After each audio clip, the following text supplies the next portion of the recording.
दोस्तों बिहार जो टीचर्स की बहाली हुई टियर 2 की, उसमें चीज़ें थोड़ा-सा फँसती नज़र आ रही है। जिस तरह के मामले बिहार के एनम में रिज़ल्ट आए हैं, उसके पॉइंट ऑफ व्यू से अगर हम बात करें, तो बीच में जो नियमावली जो संशोधन हुआ टियर 2 में कि जो 30 नंबर लैंग्वेज के थे, उसको दरकिनार करके जो आपका 120 नंबर के पेपर है, उसी को इवैल्यूएट किया गया और उसी आधार पे मेरिट दिया गया और उसी आधार पे जॉब बहुत सारे लोग कर रहे हैं।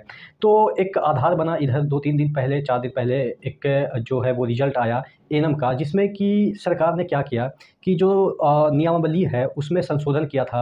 आपके एनम के जो वैकेंसी थी, उसमें पहले क्या था कि आपके जो सर्टिफ़िकेट है, उसी के आधार पे मेरिट बननी थी। अब बीच में सरकारें आई और कही कि अब इस तरीके से बहाली नहीं होगी, एग्ज़ाम के थ्रू होगी और एग्ज़ाम भी बहुत सारे लोगों ने क्वालीफ़ाई किया, तकरीबन 8000 प्लस लोगों ने क्वालीफ़ाई किया और उसके बाद जो चीज़ें हैं वो कोर्ट चली गई, हाई कोर्ट चली गई कि बीच में जो नियम है वो संशोधन नहीं नहीं किए जा सकते हैं और अंक के आधार पे यानी कि सर्टिफ़िकेट के आधार पे ही नौकरी देनी चाहिए सरकार को। तो सरकार वहाँ पे हाई कोर्ट में 2 बार ऑलरेडी हार चुकी है इस मामले में, यानी कि एनम के मामले में कि बीच में जो नियम है उसको संशोधन नहीं किया जा सकता, यानी कि जो नोटिफ़िकेशन निकली थी और उसी के आधार पे शुरुआती नोटिफ़िकेशन निकली थी, उसी के आधार पे जो है वो नौकरियाँ दी जाएगी। तो सरकार तो 2 बार हार गई। अब इसी को बेस बना के जो पिटिशनर हैं टियर 2 के बीपीएससी एग्ज़ाम में जो टियर 2 के जो कैंडिडेट हैं, जो कि कुछ नंबर से छूट रहे थे और जिनका कि लग रहा था कि हम लैंग्वेज में तो पास हो जाएँगे। हालाँकि लैंग्वेज में क्यों इसको डिनाई किया गया, लैंग्वेज वाला जो पेपर है उसको क्यों हटाया गया, वो आपको भी पता है कि कुछ सेंटर पे जो है वो पेपर नहीं पहुँच पाए थे। तो चेयरमैन साहब ने कहा कि हम लैंग्वेज वाला सेक्शन है उसको नेग्लेक्ट कर देते हैं और 120 वाले पे ही हम मेरिट निकालते हैं। तो ये क्या हुआ कि बीच में चीज़ों को संशोधित किया गया और उस आधार पे रिज़ल्ट दिया गया। लेकिन जब ये रिज़ल्ट आई, एनम का जो डिसीज़न आया, इसके बाद यही चीज़ें निकल के आ रही है कि उनका केस मजबूत होता दिख रहा है। जो बच्चे टियर 2 के मतलब कि अगेंस्ट चले गए, जिनका कि सिलेक्शन हुआ, जिनका नहीं हुआ, वो अलग मैटर है। जिनका नहीं हुआ ऑलरेडी वो पिटिशनर बन के चले गए हाई कोर्ट। तो अब इस आधार को, एनम के आधार को, एनम के जो जजमेंट है उसके जो बेस मान के अब चीज़ें थोड़ा-सा उनकी तरफ नज़र मतलब कि झुकती हुई चीज़ें दिख रही है, जो कि इसमें फेल हुए या कुछ नंबर से मतलब उनका सिलेक्शन नहीं हुआ। तो क्या टियर 2 रद्द हो जाएगा? ऐसा कुछ चीज़ें निकल के सामने आ रही है। तो देखिए मैं बात करूँ एनम की, तो अभी उसमें शायद एसएलपी लगाई गई है सरकार की तरफ से। उसके बाद चीज़ें आ जाएगी सुप्रीम कोर्ट। हालाँकि सुप्रीम कोर्ट के बेस पे ही हाई कोर्ट ने ये जजमेंट दिया है कि जो नियम है उसमें संशोधन नहीं किया जा सकता है। तो अभी बहुत सारी प्रक्रिया बाकी है। हाई कोर्ट का डिसीजन वो अलग बात है कि 2 बार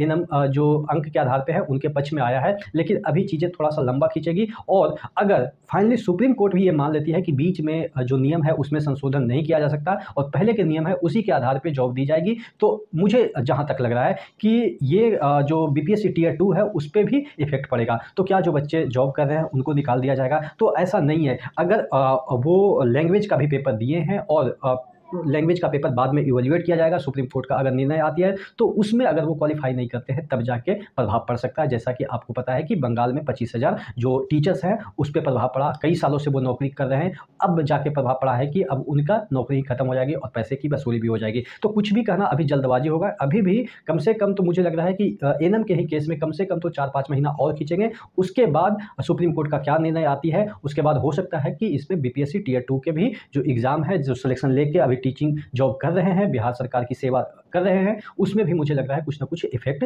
देखने को मिलेगा। क्या होगा, क्या नहीं होगा, ये तो भविष्य के गर्तों में छिपा हुआ है, लेकिन वर्तमान में जिस तरह के एनम के डिसीजन आए हैं, उससे यही लगता है कि देखिए कोई भी चीज़ें बिहार में निश्चित नहीं है। बिहार क्या, स्टेट गवर्नमेंट में कोई भी चीज़ें निश्चित नहीं है। आप 10 साल से नौकरी कर रहे हैं, इसका मतलब ये नहीं कि आप नौकरी पेशा में हैं।